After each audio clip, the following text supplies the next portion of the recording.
Hello, I am Joses, and in this video I will provide a detailed explanation how the Perlin noise works. I will talk specifically about improved version of Perlin noise, which was published in 2002. Please see link in the description. It is important to mention that Perlin noise can be used far beyond image or video generation. However, generated images lets us clearly see if our algorithm works well, and if it does, you can implement it elsewhere. This tutorial is completely self-contained, therefore it is not necessary to watch my previous videos. I will begin from the explanation of the differences between random noise and Perlin noise. Random noise is just a bunch of random values that has no relationship with each other, as you can see in this figure. Perlin noise also gives randomness, however, the values that are close each other has a relationship. This relationship can be seen as smooth transitions between points. The same situation is in two dimensions. Image that was created with Perlin noise has a smooth transitions, and in random noise image there is no such thing. Then we zoom in the random image. We see that the color of the pixels has no relationship. It's just a bunch of random colors from black and white color palette. An interesting feature of random noise is that you can copy some piece of it, add it somewhere else in the image, and the image will look the same, as you can see here. In contrast, if you do the same with the Perlin noise image, you will obviously lose continuity, as you can see here.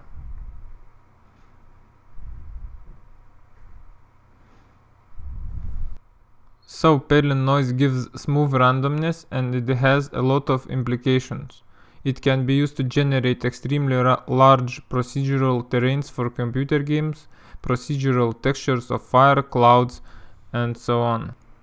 You can find already written 3D Perlin noise algorithm in this page. In the description you will find the link. If you do not know how to use this code, I will show it in the next tutorial. For those who do not want to understand how Perlin noise works, you just want to use it as a black box that takes inputs and gets you an output, then you should listen only this part of the tutorial. You still must understand what result Perlin noise will give you after you entered your inputs. Let's take for example 2D Perlin noise method. Think 2D Perlin noise as a height scanner of a large world. When you enter X and Y coordinates, you get a height value of that specific location.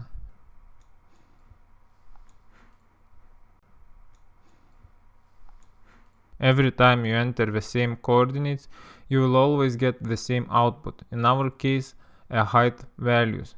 It is important to mention, if you enter integers, numbers without fractional values, in all input fields of Perlin noise method, you will always get 0.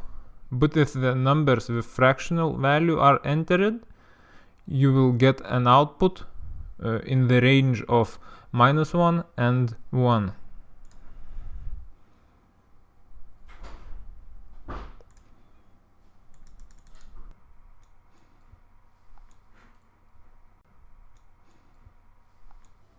Let's take an example. Let's say you want to generate image of size 100 by 100 pixels. What do you have to do? You have to use Perlin noise method for all pixels in the image. To do that, you will have to use double for loops. Now the good question is, what input should you enter in order to generate Perlin noise image? This part is very important, so please take good attention. You might think that you can enter values from 0 to 99 as arguments to the Perlin noise method. This is wrong. Please do not do that. I mentioned earlier that if you will enter only integer values, you will get zeros as an output all the time. In this case, all image will consist from one color. It would be a better choice to enter values from 0.00 to 0.99 with interval between input values 0.01. If you do that, you will get image similar to this. As you can see, there are only little details in this image. How can we increase the level of detail? In order to do that, we have to multiply all input values by another value. Integers might be very well suited for this. For instance, if we have a height of 100 pixels, we must enter 100 values in y direction. From 0.00 to 0.99, we will get little details. But if we double everything, we will get a range from 0.00 to 1.98. When everything is twice larger, we will get more detailed image, as you can see here in the middle. If we would like to increase the level of detail by 16, I mean we would multiply our inputs by 16, we will get the image similar to this. So, in order to generate Perlin noise, we have to use fractional values as inputs to Perlin noise method. And to increase the level of detail, we have to multiply our fractional values to some other value that depends on what level of detail is required. From this moment I have finished explaining how to use Perlin noise method. So if you do not want to understand how Perlin noise works, you can stop watching this tutorial. If you have questions, please write them in the comments. For those who want to understand the mechanism of Perlin noise, should continue watching this video. In most cases 2D or 3D Perlin noise is used, but you can have infinite number of dimensions. Perlin noise has 3 basic steps: grid definition, dot product calculation between the random gradient and distance vectors, interpolation of dot product values. Now I will explain how to define grid and what it does. Imagine that this grid is a blank image and each square represents 1 pixel. The goal here is to color every pixel and get smooth noise image. In order to do that, we must add another grid on top of first one, such like this. Now I will mark corners of rectangles of the second grid. These purple corners will serve as position of pseudo-random gradient vectors, as you can see now. Also, it is important to know that the frequency of the rectangles in the row and the row number in the gradient grid can be changed, and by changing it, we control the final output. For instance, if we have grid only of one rectangle, the final output will look like this. A grid of 4 rectangles will give us this final output. A grid of 16 rectangles will give us image similar to this. As you can see, we are getting more detailed images when we have more squares in the grid. So, by changing frequency, we are creating a new grid of gradient vectors that is used to create final output. In our case, it is a 2D image. If you can recall, I also mentioned that increment of Perlin noise input values by multiplication with integer increases level of detail. This happens because it increases number of rectangles in the grid.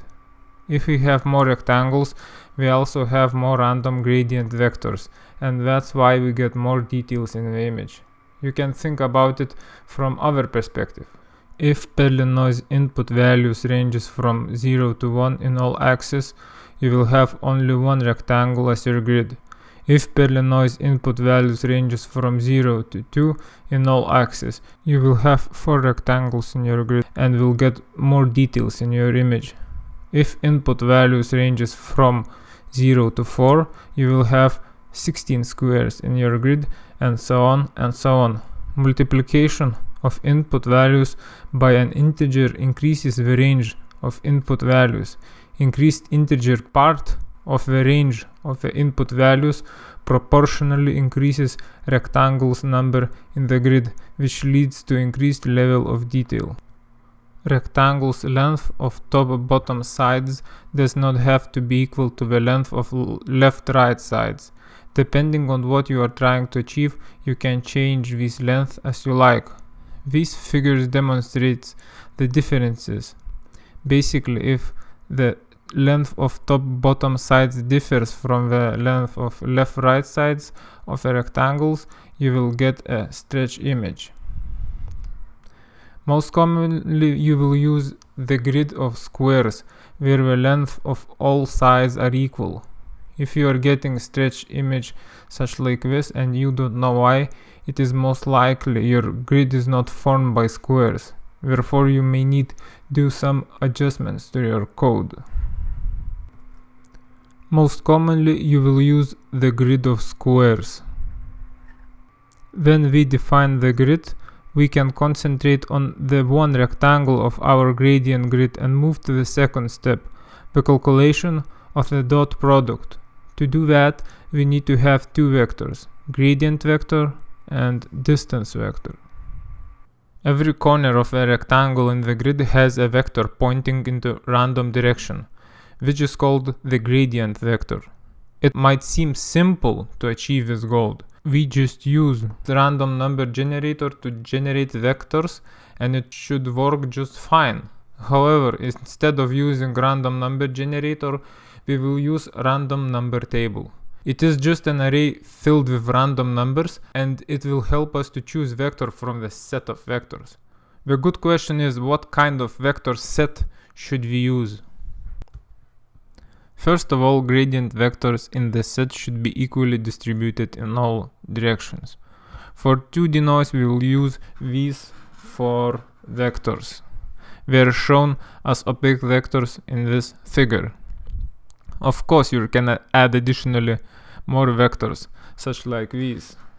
They are shown as semi-transparent vectors in the figure. It should bring more randomness. For 3D noise, you should use these 12 vectors. However, to increase speed, the additional 4 vectors are added. Please see an improved Perlin noise article in the description below for more details about this. This slide demonstrates how different set of vectors produce different Perlin noise images. For me, noise looks best when we are using these 4 vectors. However, what set of gradient vectors should be used depends on what you are trying to achieve. Now we will talk about distance vectors. Distance vector points from purple corner into the pixel of interest. Let's say we want to know the color value of this marked pixel. To do that, we have to add distance vector pointing directly to that place, such like this. Since distance vector is directly pointing into the pixel, the values of distance vector will be local pixel position in the square. In this case, the x and y coordinates are 0.75 and 0.25. It is important to mention that we must know the values of a distance vector from all the corners of a rectangle. Also, keep in mind that the length of x and y position should not exceed 1. So the distance vector is the vector that points from the rectangle corner into the desired pixel. Now we know what gradient and distance vectors are, and we have everything that is required to calculate the dot product. So what is the dot product? The dot product of two vectors return us a number that will be used later to color the pixel. If vectors are pointing exactly in the same direction, the dot product will reach maximum positive value. If vectors are pointing completely into opposite directions, the value of the dot product will reach negative minimum value. If vectors are perpendicular to each other, the dot product will be 0. How can we calculate the dot product? All we have to do is to multiply x values of both vectors and y values of both vectors, and so on. Multiplication number depends on how much dimensions you have. When multiplication step is done, all values that we get have to be added together. So no matter how much dimensions you have, the final result of the dot product must be a number. Let's see an example. Firstly, let's concentrate on the top left corner. Orange arrow is a gradient vector and a green arrow is a distance vector. We have to take dot product between these two vectors. That is what the first line tells us. As I told you, when you take a dot product, you have to multiply x values of both vectors and y values of both vectors. That is what the second line does. Then we have to add everything as shown in the third line.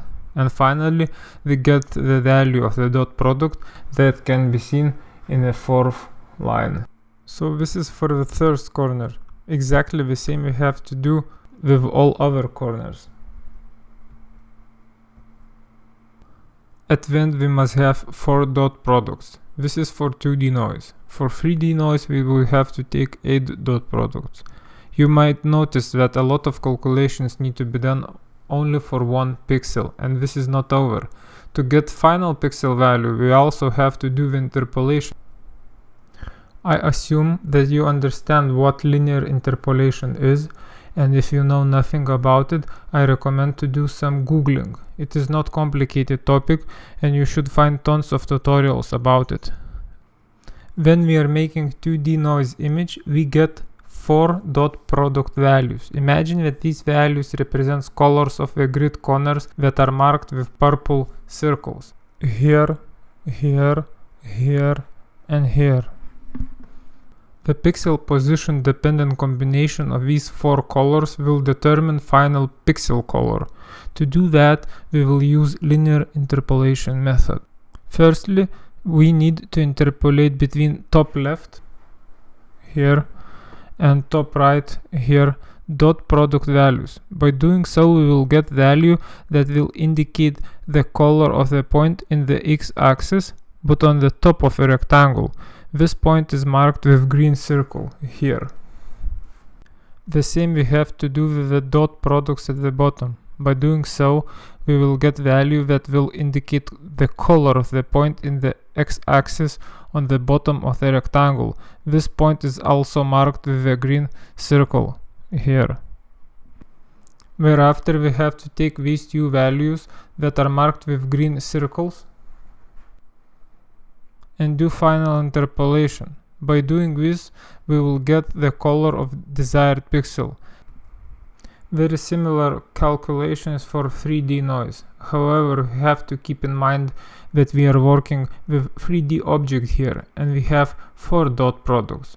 Therefore, 7 interpolations are required to find the value inside the cuboid.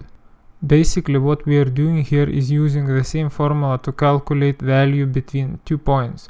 We just need to repeat this calculation 3 times for 2D noise and, as already mentioned, 7 times for 3D noise, and so on. If you will do everything what I said, you will get an image similar to this. We can clearly see artifacts in the image. This problem is caused by linear interpolation.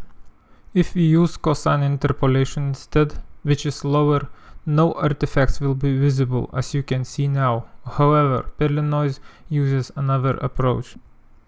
It uses a fade function, which formula is shown here. One of the things that is required for linear interpolation is the pixel position. What a fade function does, it takes value of local pixel position and modifies it. As you can see in this figure, fade function changes straight line into S-shaped curve. Modified value is used in linear interpolation function instead of original value, and that is all we need to remove all artifacts that appear after linear interpolation. As you can see in this image, it has no artifacts. Here you can compare the effect when the fade function is not used and then it is used. As you can see, fade function seamlessly joins all rectangles. I have covered all parts required to generate Perlin noise. Now I will recap everything. In short, Perlin noise gives us smooth transitions between points that are near each other, as you can see in these slides. Think that Perlin noise is a height scanner of a large world. You enter world coordinates and it gives you the height of that position. Perlin-Noise method takes double values as inputs and gives you an output value that ranges from -1 to 1. Do not use only integer values as inputs to the Perlin-Noise method, because you will get zeros all the time. Instead, use integers with fractional values. Perlin-Noise has 3 main steps. First, grid definition. Second, dot product calculation between the gradient and distant vectors. Third, interpolation of the dot product values. If we generate 2D Perlin-Noise image, we have to add imaginary grid on top of our image. You can change the number of the rectangles in the grid, and by doing so you are changing final output of the image, as you can see here. Every corner of the rectangles in the grid has a gradient vectors that are pointing into the random direction, as you can see in this image. We have to use these vectors and take the dot product with the distance vector, which is shown as a green arrow and points from a rectangle corner into the desired pixel. For 2D Perlin-Noise image, we have to calculate 4 dot products for every pixel. Now we have to use the interpolation between these 4 dot products to get final pixel value. By doing so, we will get images similar to this. As you can see, there are non-desired artifacts in the image. In order to fix that, we have to use fade function every time we do the interpolation, which will remove these artifacts. That is all I have to say about Perlin-Noise. I hope my tutorial was useful. If you have any questions, please write them all in the comment section and I will try to answer them. Also, I would be very grateful for your criticism. If I made some mistakes or maybe there is something you do not agree with, please do not hesitate to share your thoughts. In the next tutorial, I will show you how to generate Perlin-Noise by using Java programming language. See you next time.